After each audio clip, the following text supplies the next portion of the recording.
9/11 person named Osama bin Laden. CIA is a 21st century की सबसे बड़ी खबर। इस एक दिन ने पूरी दुनिया के मुसलमानों की जिंदगी बदल दी, जिसमें एक तरफ दुनिया की सबसे बड़ी सुपर पावर अमेरिका थी Or with us, or you are with the terrorists. और दूसरी तरफ एक आदमी Saudi billionaire Osama bin Laden. ये कोई पहली दफ़ा नहीं था कि किसी ने अमेरिका की इन दो टावर्स को गिराने की कोशिश की, क्योंकि ये ट्विन टावर्स उस वक्त दुनिया की सबसे लंबी बिल्डिंग में से एक थे और ये बिल्डिंग दुनिया की सबसे मशहूर बिल्डिंग थी। इस बिल्डिंग के अंदर और आसपास 500 हॉलीवुड मूवी बनाई गई थी। जो ये बिल्डिंग गिराना चाहता था उसे अच्छी तरह पता था कि न्यूयॉर्क में जब ये वर्ल्ड ट्रेड सेंटर की बिल्डिंग गिरेंगी तो ये आने वाली दुनिया की सबसे बड़ी खबर होगी, जैसे आज कोई बुर्ज खलीफा को गिरा दे। आज से तकरीबन 23 साल पहले दुनिया की सिचुएशन ये थी कि सोवियत यूनियन टूट चुका था और चाइना की इतनी औकात नहीं थी। उस ज़माने में तो अमेरिका दुनिया की वाहिद सुपर पावर था जिसकी ताकत को चैलेंज करने वाला दुनिया में कोई नहीं था कि अचानक एक आम से दिन 11 सितंबर 2001 को 19 लोग अमेरिका के 4 बड़े जहाज़ों को हाईजैक करने के लिए अलग अलग एयरपोर्ट्स पहुंचे। अमेरिका की अब तक सारी रिपोर्ट को देखकर यही लगता है कि ये 19 के 19 लोग मुसलमान और इन सब का ताल्लुक सऊदी, इजिप्ट, लेबनान और यूएई से था।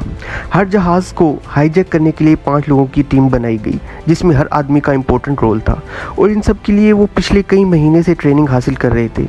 आखिर ये 4 जहाज़ अपने एयरपोर्ट से रवाना हुए। जैसे ही इन जहाज़ों ने टेक ऑफ किया तो इन 19 लोगों ने जहाज़ को हाईजैक करने का प्लान स्टार्ट कर दिया और प्लान के मुताबिक 15 मिनट हवा में रहने के बाद पहले प्लान में मौजूद 5 हाईजैकर्स खड़े हुए और छोटी छुरियों और कटर से सारे प्लान को हाईजैक कर लिया। जहाज़ के दोनों पायलट्स को मारकर अपना बंदा मोहम्मद अता पायलट की सीट पर बिठाया और जहाज़ के सारे पैसेंजर को पिछली साइड धकेल दिया और इन सारों को ये भी बता दिया कि अब जहाज़ों के दोनों पायलट मर चुके हैं और अब सिर्फ हमारा बंदा ही जो मोहम्मद अता है जहाज़ को लैंड करवा सकता है, जिससे सारे पैसेंजर चुप करके खड़े हो गए।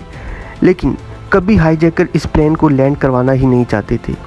अब जब इस जहाज़ का नया पायलट मोहम्मद अता लोगों को ये बातें समझा रहा था तो उसने गलती से जहाज़ के एक बटन भी दबा दिया, जिससे वो सीधा न्यूयॉर्क के एयरपोर्ट के टावर से कनेक्ट हो गया। उसने कहा, सब आराम से बैठ जाओ, हम इस जहाज़ को एयरपोर्ट की तरफ लेकर जा रहे हैं नाउ। ये सुनकर न्यूयॉर्क के एयरपोर्ट में कन्फ्यूजन फैल गई और उन्होंने एयरपोर्ट के रनवे से सारे जहाज़ों को हटाकर रनवे क्लियर कर दी और इस जहाज़ का इंतज़ार करने लगे। इसके बाद जहाज़ का पायलट मोहम्मद अता गलती से दोबारा एयरपोर्ट के टावर के साथ कनेक्ट हो गया और उसने कहा,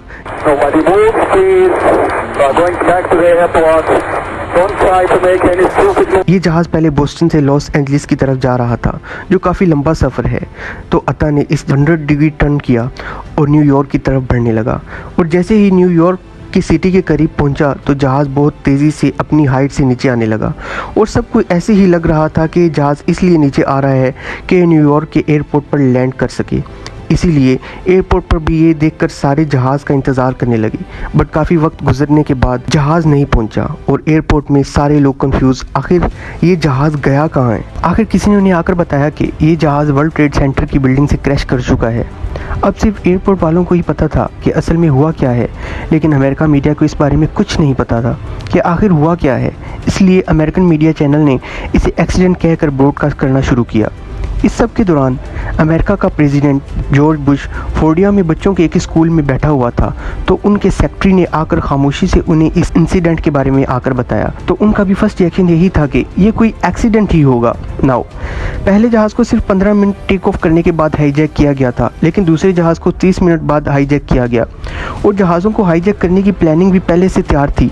मतलब जो भी इन हमलों के पीछे था वो चाहता था कि दूसरे जहाज़ को क्रैश होते हुए पूरी दुनिया देख सके। अब जब पूरी दुनिया की न्यूज़ चैनल सारी खबरें छोड़कर पहले जहाज़ को दिखा रहे थे और इसे एक बहुत बड़ा एक्सीडेंट कह रहे थे, उसी टाइम पूरी दुनिया के सामने दूसरा जहाज़ फुल स्पीड से आकर वर्ल्ड ट्रेड सेंटर के दूसरे टावर से टकरा गया, जिसे देखकर पहले तो लोग थोड़ा कंफ्यूज हुए, लेकिन फिर आहिस्ता आहिस्ता सबको समझ आ गई कि ये सब कुछ एक्सीडेंट नहीं है बल्कि हमला था। और अमेरिका प्रेसिडेंट के सेक्रेटरी ने उनके कान में आकर दोबारा ये बात बताई और कहा, mister president, America is under attack. इसके बाद अमेरिका की आर्मी फुल अलर्ट हुई और मुल्क के सारे जहाज़ों को लैंड करने का हुक्म दिया।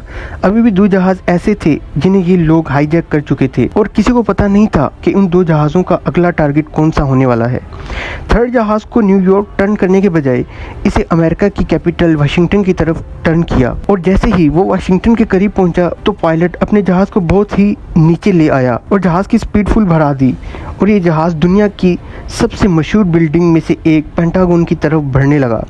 दुनिया की नंबर 1 एजेंसी का हेडक्वार्टर भी वहाँ मौजूद था। इस जहाज़ के क्रैश होने के बाद पूरी दुनिया वर्ल्ड ट्रेड सेंटर को छोड़कर पेंटागन की क्लिप्स दिखाने लगा, लेकिन अभी भी एक जहाज़ मिसिंग था।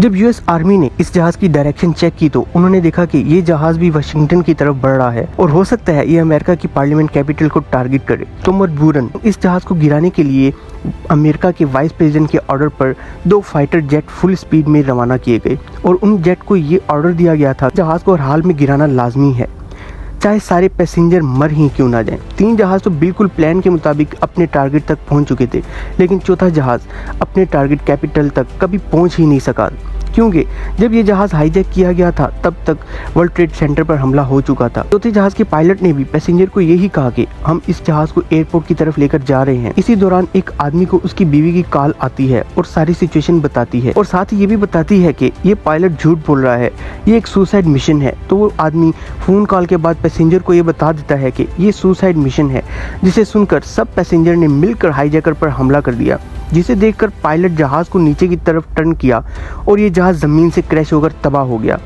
अब पूरी दुनिया के न्यूज़ चैनल चौथे जहाज़ को दिखाने लगे तो अचानक सिर्फ 1 घंटे बाद न्यूयॉर्क के वर्ल्ड ट्रेड सेंटर का साउथ टावर कोलैप्स कर गया और इस वक्त तकरीबन 1000 लोग हलाक हुए और थोड़ी देर बाद दूसरा टावर भी गिर गया और उसमें भी 1600 लोग हलाक हुए। ओवरऑल 9/11 के इन 4 हमलों में 3000 लोग मारे गए। लेकिन इस वाक़े के कुछ अरसे बाद मोहम्मद अता, जो इस सारे प्लान का लीडर था, उसके वालिद का एक इंटरव्यू सामने आता है जिसमें वो सब मानने से इनकार कर देता है और सारा मलबा इजराइल की इंटेलिजेंस एजेंसी मोसाद पर डाल दिया जाता है और ये भी कहता है कि इस्लाम में ऐसे किसी अटैक की इजाज़त ही नहीं है।